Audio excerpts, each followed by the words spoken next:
Voy a invitarles a leer la palabra de Dios en el libro de Nehemías, porque deseamos continuar con nuestra meditación acerca de Nehemías, el gobernador. Entonces vamos a leer el capítulo 3 y algunos versículos allá.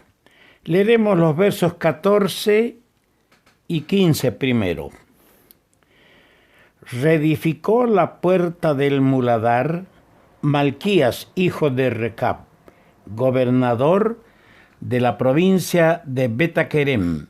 Él la reedificó y levantó sus puertas, sus cerraduras y sus cerrojos. Salum, hijo de Colose, gobernador de la región de Mizpa, restauró la puerta de la fuente.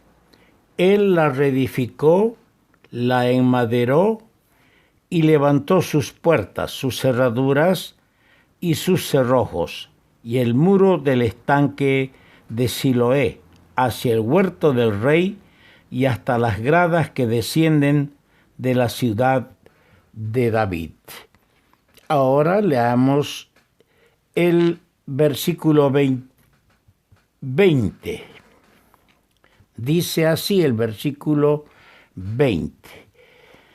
Después de él, Baruch, hijo de Zabai, con todo fervor, restauró otro tramo desde la esquina hasta la puerta de la casa de Eliasib, sumo sacerdote. Y el versículo 26. Y los sirvientes del templo que habitaban en Ofel restauraron hasta enfrente de la puerta de las aguas al oriente y la torre que sobresalía. Quiera el Señor bendito añadir su rica y exquisita bendición a la palabra de Dios que acabamos de leer. Estamos considerando a Nehemías el gobernador. Es un pequeño resumen, como hemos dicho, un pequeño repaso de la actuación de este siervo de Dios, llamado en el capítulo 8 Nehemías el gobernador. Ya hemos visto algunos detalles sumamente importantes. El día de ayer hemos analizado de las 12 puertas que se reedificaron bajo su dirección. Hemos visto 4 puertas: la puerta de las ovejas, la puerta del pescado, la puerta vieja y la puerta del valle. Hoy vamos a intentar sacar algunas lecciones de otras 4 puertas. Con esta aclaración, no se vaya a pensar que las puertas son doctrina. No. Del muro o de las puertas sacamos enseñanzas, sacamos lecciones de importancia para cada uno de nosotros. Las puertas tienen una función: abrir, dar el paso o cerrar el paso. Los muros es la protección y tratamos de rescatar lecciones de cada uno de ellos, del muro como de las puertas, como hemos venido haciéndolo el día de ayer. Hoy analizaremos la puerta del muladar. ¿Por qué la puerta del muladar? Sin duda alguna, cerca de esta puerta estaba el lugar donde se echaba la basura fuera del muro. Triste es que en la iglesia de Dios, en la asamblea del Señor, tenga que haber por dónde echar fuera lo que contamina. Pero es necesario y no hay otro remedio. Es importante mantener esta puerta, la puerta del muladar, en condiciones de poder usarla. Todas las cosas del mundo tienen que ir a parar a la basura.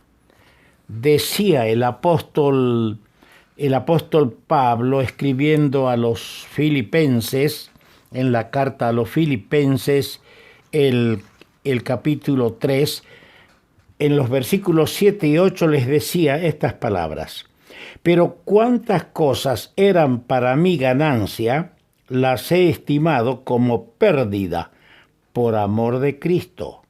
Y ciertamente aún estimo todas las cosas como pérdida por la excelencia del conocimiento de Cristo Jesús, mi Señor, por amor del cual lo he perdido todo y lo tengo por basura para ganar a Cristo.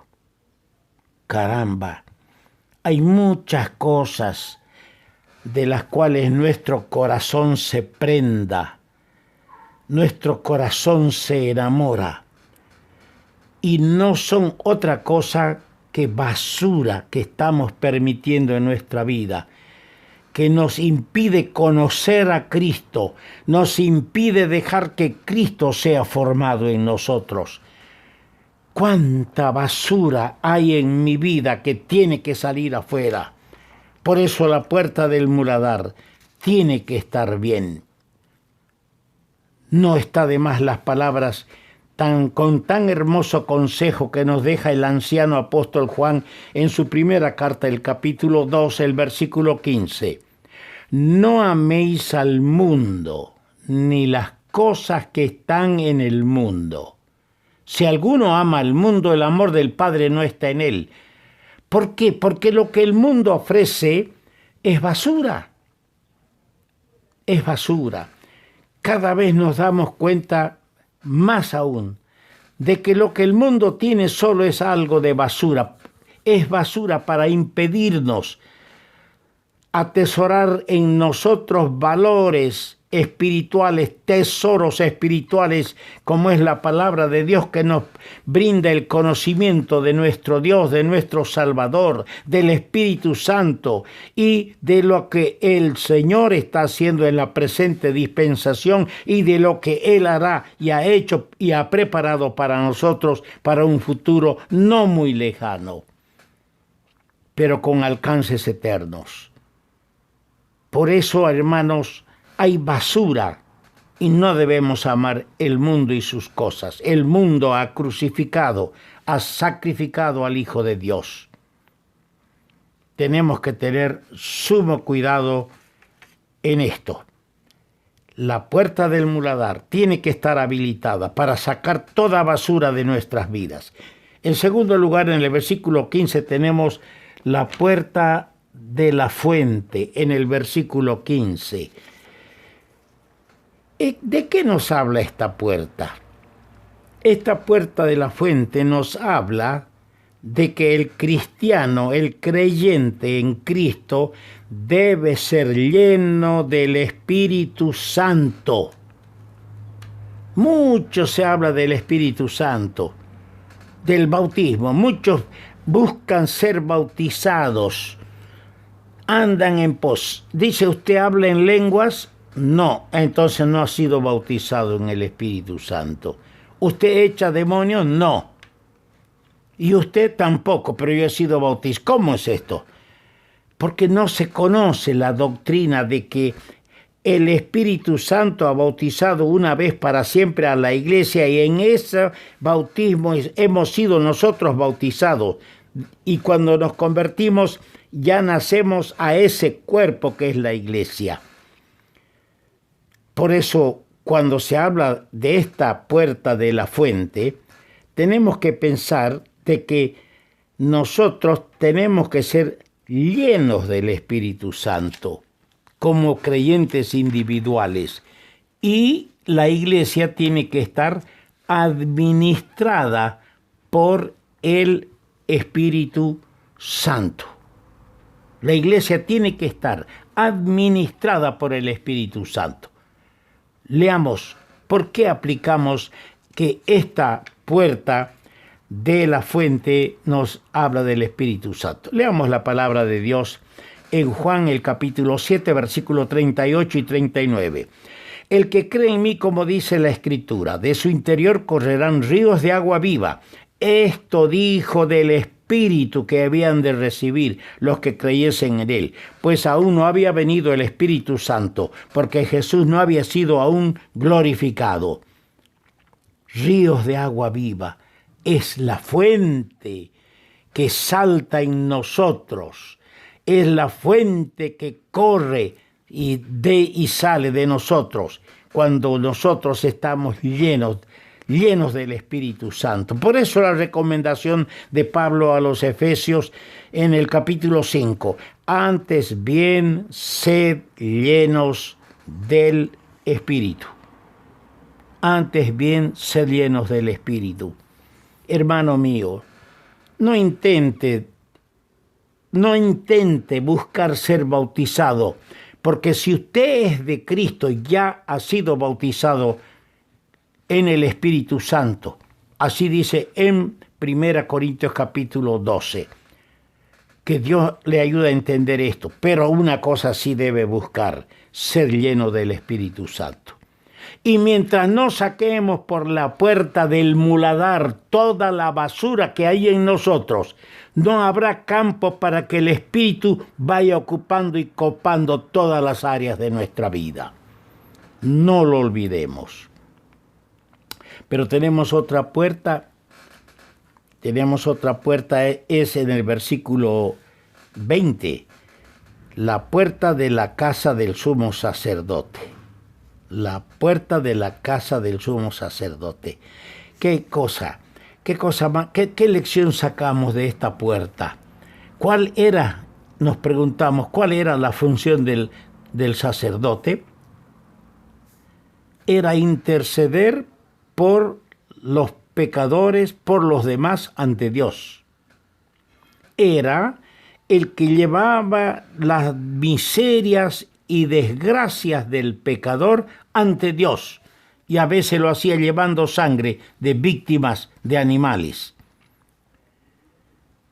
Y esto nos enseña que esta puerta esta puerta nos habla de que el cristiano debe interceder como sacerdote, porque a la diestra del Padre está nuestro sumo sacerdote sentado allí como sumo sacerdote y como abogado nuestro. El apóstol Pedro, escribiendo, decía en la primera carta, capítulo 2, vosotros sois real sacerdocio. Y el hermano del Señor, recomendando en el capítulo 5 de Santiago, dice, orad unos por otros. Y el Señor Jesucristo, estando de rodillas en el huerto, al ver que los suyos se durmieron, se acercó para decirles, velad y orad, para que no entréis en tentación. Tenemos que orar los unos por los otros, interceder los unos por los otros, porque somos sacerdotes. Tenemos que hacerlo. Es nuestro deber orar por nuestros hermanos. Y tenemos la otra puerta, que es la puerta de las aguas al oriente. Esta puerta ¿de qué nos habla? Nos habla de la palabra de Dios. En las Escrituras, el agua es comparada con la palabra de Dios. El que no naciere del agua y del Espíritu, de la palabra de Dios. La palabra de Dios, que es la que nos revela nuestro estado y nuestra condición. Ahora tenemos que empezar señalando algo importante, que el Señor Jesús es la palabra que vino del oriente. Dice en Juan 1:1, en el principio era el verbo, era la palabra, y el verbo, la palabra, era con Dios, y el verbo era Dios. Y en el versículo 14 dice, y aquel verbo, aquella palabra, fue hecho carne y habitó entre nosotros. Cuando esta puerta está destruida, amado hermano, cuando esta puerta, la puerta de las aguas, está destruida, cuando la palabra de Dios está a un lado menospreciada, el cristiano no tiene luz. ¿Por qué? Porque el salmista decía tan claramente en el Salmo 119, 105, lámpara es a mis pies tu palabra y lumbrera mi camino. Qué triste es no tener luz para nuestros pasos. Pero aparte, el cristiano no tiene espejo para considerar su estado espiritual. Dice en Santiago el capítulo 1, Santiago el capítulo 1, versículo 23, porque si alguno es oidor de la palabra, creyente oidor, pero no hacedor de ella, este es semejante al hombre que considera en un espejo su rostro natural, porque él se considera a sí mismo y se va y luego olvida cómo era. Qué cosa, ¿no? Al mirarme en el espejo, veo que hay una mancha en mi rostro. Me retiro del espejo y me olvido de esa mancha. No, la palabra de Dios es para vernos, mostrarnos nuestro estado espiritual. El creyente que no tiene diario la palabra de Dios no tiene brújula para el viaje, porque está escrito en el Salmo 73, me has guiado según tu consejo, según tu palabra, y después me recibirás en gloria. ¿Tienes la guía del Señor cada día, la palabra de Dios? Pero aparte de eso, el creyente que no lee las Sagradas Escrituras cada día, no tiene el alimento para su alma, porque el Señor le dijo a Satanás, Jesús respondiéndole dijo, escrito está, no solo de pan vivirá el hombre, sino de toda palabra de Dios. Bueno es recordar, hermanos, la sangre de Cristo limpia el alma, la palabra de Dios limpia el cuerpo. Por eso el Señor puso agua en un lebrillo en el capítulo 13 de Juan.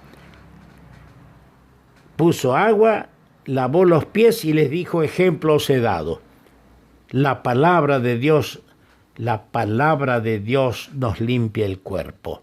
Quiere el Señor bendecirnos. Vamos a continuar, por supuesto, mirando más de estas puertas que aún nos quedan por analizar.